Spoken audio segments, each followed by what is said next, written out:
रक्ताम्बुजासनमशेषगुणैकसिन्धुं भानुं समस्तजगताम् अधिपं भजामि। पदमद्वयाभयवरां दधतं कराब्जैर्माणिक्यमौलिमरुणाङ्गरुचिं त्रिनेत्रम्।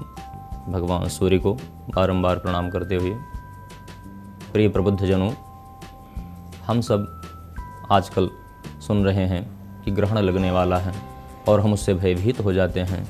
कहीं नहीं, हमारे मन में कई प्रकार की चिंताएं उत्पन्न होती हैं कि हमारे जीवन में, हमारे राशि पर, हमारे परिवार पर क्या कहीं कोई कष्ट तो नहीं आ जाएगा। ग्रहण के नाम से हम सब भयभीत हो जाते हैं। पर बंधुओं, ग्रहण से कोई भयभीत होने की आवश्यकता नहीं है। यह बात आपको जाननी होगी। ग्रहण का प्रभाव जहाँ पर ग्रहण होता है वहीं पर होता है। 26 तारीख का जो ग्रहण है, 26 फरवरी, वह भारतवर्ष में नहीं है।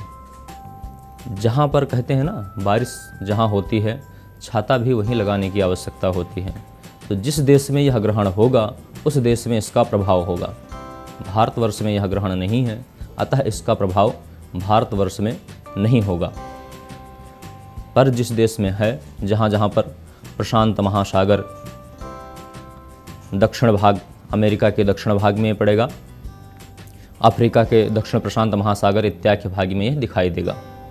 तो जिस जगह पर यह ग्रहण होगा वहाँ पर इसका सूतक माना जाएगा। ध्यान देने वाली बात यह है कि सूर्य ग्रहण में 12 घंटे पहले सूतक लग जाता है। सूतक, अभिप्राय क्या है, सूतक में क्या क्या नहीं करना होता है। बालक, वृद्ध और रोगी, इनके लिए पाबंदी नहीं है, पर जो स्वस्थ व्यक्ति हैं उनके लिए भोजन या कोई अन्य कार्य नहीं करना होता है। क्योंकि जब ग्रहण लगता है तो उस समय सूर्य की किरणों से जो प्रभाव आता है वह कहीं ना कहीं जीवन पर दुष्प्रभाव डालता है।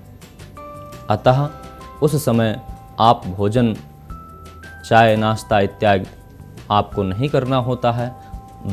आपको ब्रह्मचर्य का पालन करना होता है और आप अपने जीवन को आगे बढ़ाने के लिए उस समय जो आप कर्म करते हैं उसका अक्षय पुण्य मिलता है। यदि आप धर्म कार्य करते हैं तो बहुत ही प्रभावशाली होता है। उस समय भगवान का नाम लिया हुआ व्यक्ति अनेकों गुना फल को प्राप्त करता है।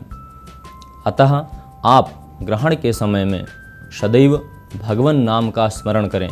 खासकर कभी भी ग्रहण के समय में सोना नहीं चाहिए।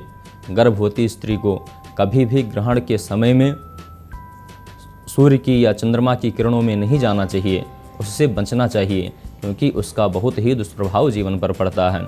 इसलिए सदैव जब भी ग्रहण हो, अभी तो भारतवर्ष में नहीं है पर जिन देशों में है वो सभी लोग इसका ध्यान दें कि भगवान नाम का स्मरण करें और अपने जीवन को आगे बढ़ाएं, कि ग्रहण काल में किया हुआ कोई भी पुण्य कर्म अक्षय हो जाता है। तो बंधुओं, आशा करते हैं कि आप सब इसका लाभ लेंगे। पुनः अन्य जानकारी के लिए हम पुनः उपस्थित होंगे। तब तक के लिए दीजिए आज्ञा। नमस्कार।